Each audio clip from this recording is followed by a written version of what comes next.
Hello, I'm Casey Aiken, and this is 21 This Week. Coming up next, what are the biggest issues facing the General Assembly when it convenes in January?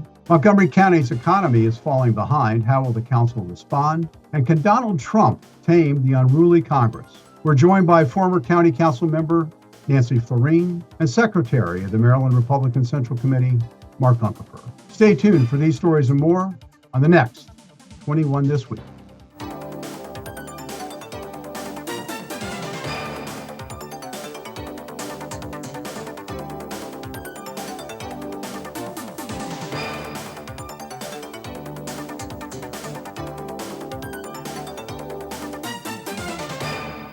One of the nicest things about producing this show, which is the last one we'll be taping for 2024, is that I can take some time to reflect on what the heck happened over the past 365 days that seem to have gone in just a blink of an eye. Presidential election year are so busy, it's like binge watching the Squid Games over and over and over again. Do you remember whether there were presidential primary elections in the spring and who were the candidates? Oh, yes, there were Democratic primary elections, and that Robert Kennedy Jr. and Congressman Dean Phillips challenged President Joe Biden. Who? Really? I don't remember much. At the end of last year, we were debating about the first year of the Westmore administration and what to make of the newly expanded county council from 9 to 11 members. We also focused on the growing unhappiness with the Montgomery County Board of Education and MCPS in general. Nancy, already we're hearing about the concern that the fiscal crisis before the General Assembly and the Board of Revenue estimates comes out, and its December report revealed there's a projected $2.5 billion gap between the general funds and ongoing spending. How will the governor and the General Assembly address this gap? I mean, the recent proposal to allow additional liquor sales isn't going to solve the problem alone. What are we looking for? The standard gloom and doom from professional staff at the end of the year, I wouldn't get my panties in a bundle over this stuff. They have a problem. There's no question about that. It's largely fueled by this new educational obligation that they put together in the past year. They funded it for 1 year, I think it was, and the multitude of years are going forward. I don't have a solution. So they're scrambling now. I'm sure they'll come up with something. No doubt they'll dig into reserves. That often happens. And, they'll add a little bit here and a little bit there, and they'll cut back a little bit here and a little bit there. But I wouldn't expect any catastrophic result. Well, the wonderful thing about technology is we can talk, but I have a hard time hearing your answers. So I'm just going to let Marc counterpoint what you said. So Marc, according to press reports, Governor Moore prefers to balance the budget, through methods like cuts and tapping reserves. Is this just, hoping that the General Assembly will take the heat and not blame him for raising taxes? Well, the choice that he has is to extend the blueprint implementation over a longer period of time. That, as Nancy mentioned, is really the heart of the problem that we have for spending. That would obviously put him on the crosshairs of the Maryland State Education Association, the teachers union, and we'll see what would happen with if he did that. You mentioned in your questions the possibility of letting the legislature take the lead on that. I think we saw from this year's session that in particular, the Senate does not have an appetite for increased taxes. And I think that would probably be the weak point of a strategy of allowing the legislature to take the lead. So this is really great, because I agree with both of you right now on everything. Everything you just said. This makes for terrible television if we're all going to be in agreement, Casey. Probably the first time in 21 years of doing this show that when I express an opinion, nobody really knows what I'm talking about. Well, maybe not the first time in 21 years. I'll look at Nancy laughing. So I think the real problem, of course, is how to rein in the budget, and the General Assembly, like all legislatures, has a hard time doing that. So I guess we'll just have to wait and see how things play out in January.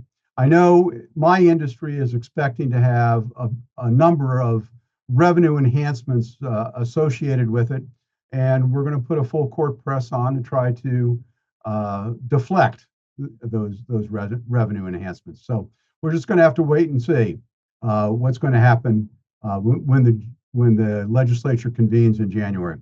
So let's shift topics to Montgomery County now. And last year, at the beginning of the year, I asked whether Marc Elrich should run for a third term. Well, surprise, surprise. I didn't know the term limit amendment to the county charter was going to pass, and it passed, limiting the county executive to consecutive terms. Nancy, how did this change the political dynamics in the council and going forward? Well, you're going to see a spate of fundraising. We're going to see a lot of candidates jostling each other. It's the time when, at least I wish we had the back room where someone said, yes, you, no, you, no, you. So Democrats don't waste their time raising money for races they can't win. So we'll see. The more Democrats, and I'm sorry, but I don't think a Republican has a chance. The more Democrats that get into the race, the more it's a crapshoot as to who's going to make it. We don't have any obvious leader. We have Evan Glass, who's run at large, so at least he's been on the ballot. People have seen his name. We have Kate Stewart, who might run. We have Andrew Friedson, who run their district people. And Andrew has been the victim of a lot of sort of hate signage in his district based on this housing initiative that's floating out there. So who knows? And a whole new person could enter and come up and win everybody's support. So again, stay tuned. It's going to be interesting. It's going to be, like usual, the Democrats eating their own. Mark, it's going to be a real challenge for this county council. And the new county president, Kate Stewart, announced her priorities for the year, ahead of which included growing the economy, a good thing, boosting affordable housing, and advancing services that advance us, and continue to work as a welcoming and inclusive community here in Montgomery County. But, counterbalance to that is that Adam Pagnucco, reporting in his blog, Montgomery Perspective, points out once again that Montgomery County's economy is falling behind the region. So how will the council address this issue? I mean, it's shocking when you see the statistics that over the past 5 years, per capita GDP growth in Montgomery County was less than 1%, when the region grew at an average of 7.8%. How are they going to adjust to this, or can they? Well, you put your going back to Stewart's priorities. Her statement reflected was a complete lack of priorities. It was kind of a long laundry list of things to do. And that, I think, in some respects, sums up one of the problems with Montgomery County government across the board, is this tendency to kind of want to do everything and fund everything and try everything, and not to set priorities and not to set the focus on economic development. I spend a lot of time across the river. I was at a meeting with the Virginia governor last week. I will tell you, it's no surprise, but they are very much focused on growth and development and job development in a way that Montgomery County isn't and hasn't been for quite some time.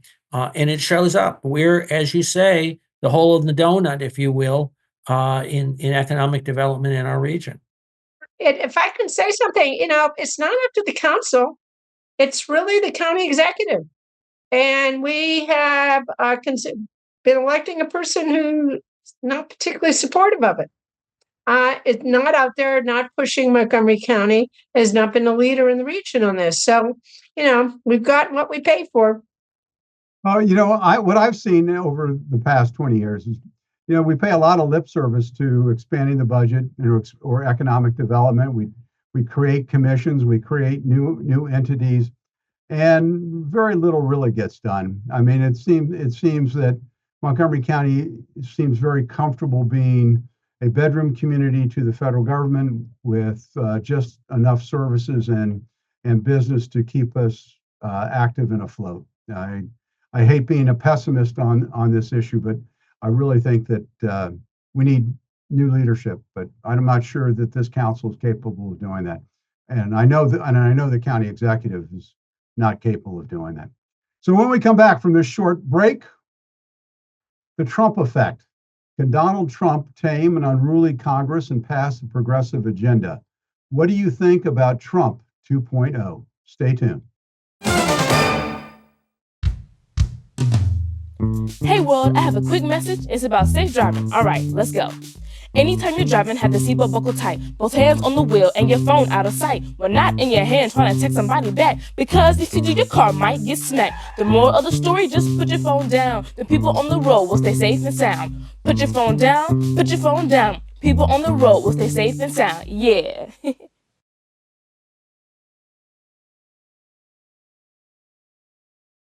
Jordan knows he shouldn't eat this entire bowl of nachos, but tonight he's earned that right. Because a few hours ago, in the middle of happy hour, he recognized a sign. Not from the gods or a bolt of lightning, but from a double heart, a kissy face, and a fourth ha in ha ha ha. That's when Jordan knew he was buzzed. So when it was time to go, he got a ride home instead of driving. Be a legend like Jordan. Recognize your buzzed warning signs and get a ride home. Buzz driving is drunk driving. And welcome back. Now let's be honest. Did any of you truly believe that Donald Trump would be elected president of the United States again? I mean, I know I didn't. I mean, all my political instincts told me that Trump, if he was the nominee for the Republican Party, then Joe Biden would be reelected as president. I felt that in 2020 that Joe Biden was the only person who could beat Donald Trump. And this year I thought Donald Trump was the only person who would lose to Joe Biden. So Mark, talk about what happened in the election and talk about, how he got elected and what we're looking at in the future. Well, let me go back to where we were last year. I think we did a show, I think I was on with Mike Knapp. And at that point, my prediction, which turned out to be about half right, was that basically Trump and Biden wouldn't be the nominees. Obviously, Biden turned out not to be the Democratic nominee, and mercifully, by about an inch, we avoided having Trump assassinated, and obviously he went forward in being nomination. But I think it's really kind of simple. When voters aren't happy, what happens is the people who are in get voted out. And that is, in fact, an iron law of politics. And voters were unhappy this year, and that resulted in Biden being voted out. So Nancy, I'm going to, change the question a little bit, because in 2016, there was a great deal of, resistance movement that was announced. The Democratic Party felt that Trump had been elected unfairly. And so the resistance grew to challenge him on several levels. This is a different election. And so how is the Democratic Party going to adjust to Trump 2.0 when he seems to have been elected fairly and squarely? It's hard to predict. I will say, reverting to the previous conversation, I'd say I'm of the minority that think that Biden could have won this. But he was pressured by a variety of elites to pull out, so he did. And so the Democrats had to run a different kind of election. Who knows? I mean, this country has changed. The world is changing. Right-wing autocrats are in charge in many places in the world. And perhaps this is a trend. Obviously, the Democrats have to examine what went wrong. There were not as many voters in this past election as there was in 2020. It's like I don't know the numbers exactly as they've finally sorted themselves out. 3 to 5 million fewer voters this time around than last time around. I don't know if they were in swing states or where they were. I didn't do the research. But, the landscape has changed. And we have far more people who were born in other countries who are voters now. They may not share the same values and expectations that other people do. And of course, the Democrats can't assume anything about anybody anymore. So, I mean, they're going to have to, of course, reevaluate. Right now, they're going to be dealing with an autocrat and a bully. That's what's going on in Congress already. And it's going to continue. So, Mark, I'll let you respond to Nancy in a second. But what the question I have for you is, the first 2 years of the first Trump administration were marred not just by the resistance, but also by the fact that he had a terrible relationship with Paul Ryan as Speaker of the House. And the House didn't really help him in passing an agenda. Now, already, even though he's president-elect, we've seen him taking a very advanced and aggressive approach to what's going on in the Congress. But it seems to me that there's not much difference between 2024 and 2016 in terms of relationship with the House of Representatives. Well, let me kind of put it on a slightly higher plane. I think Trump is far better prepared to be president than he was 8 years ago. Obviously, he's had the experience of having been in for 4 years already. But that said, and he is also, I think, more politically disciplined. I think the campaign certainly reflected that than he was 8 years ago. That said, I think the experience that he's had, the sort of opposition that he's had, has probably made him more, for lack of a better word, focused in being adversarial and in picking his battles and then pursuing them. And so while he may be more disciplined, he may be more focused, that may mean that we also see more sparks and more competition as he attempts to move forward with his agenda. Well, Nancy, I'm going to give you the last word on this. We have about 60 seconds left. Well, my question is, who elected Elon Musk? Having a lot of people in a position to influence presidential national policy who have no experience in any of this is going to be interesting as we go forward. I mean, you people, it's up to you people on the other side of the aisle to explain all this because it doesn't make any sense to many of us. Well, thank you both. Exit question. We'll skip the exit question. We'll just go right to parting shots. Stay tuned for parting shots when we come back from the short break. When I first saw Turtle, my heart was full. Now anything but lonely. We have this deep connection, this heart connection. He just wants to be close to you and part of your life. Every day with Turtle is a perfect day. When I'm holding her, it makes me feel calmer. I think everything he does shows how much he loves us. When we adopt a shelter pet, we discover they're a little bit of a lot of things, but they're all pure love. If I could go back and change it all, I would. I think I'm gonna miss you the most. I'm sorry. I'm so sorry. I'm so sorry. Maybe it's just the little moments. If I could go back and change it all, if I could go back, I would. But I can't.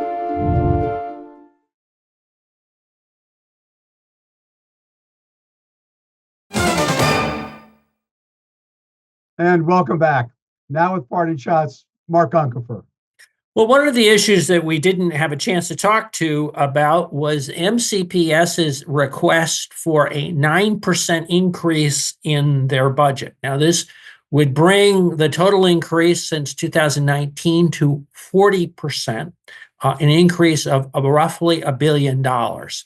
And this is happening as actually the enrollment for MCPS is declining, not by a lot, but still less. So the cost per pupil continues to rise in a dramatic way. This is in summary, why we're having such a budget crisis at the state level and why we have such challenges. Thank you, Mark. Nancy Floreen, your parting shot. Well, on a more positive note, I'll say I know all the listeners and viewers of this show are good people, but I remind you this is the giving season. So if you haven't already, please get out your checkbooks or your credit cards and make a significant contribution to some group that does good in Montgomery County. My favorites, of course, are Rebuilding Together Montgomery County, a Habitat for Humanity, A Wider Circle, Shepherd's Table, one of the food banks, but there are many deserving organizations in Montgomery County. They need your help. So please help them out before the end of the year and you can collect your tax deduction. Have a great holiday, everybody. Thank you both for being here. I want to thank the audience for tuning in each and every week to Montgomery County's hardest hitting political talk show. Merry Christmas, Happy Hanukkah, and of course, Happy New Year. Our next live show will be the second week of January. See you all in 2025.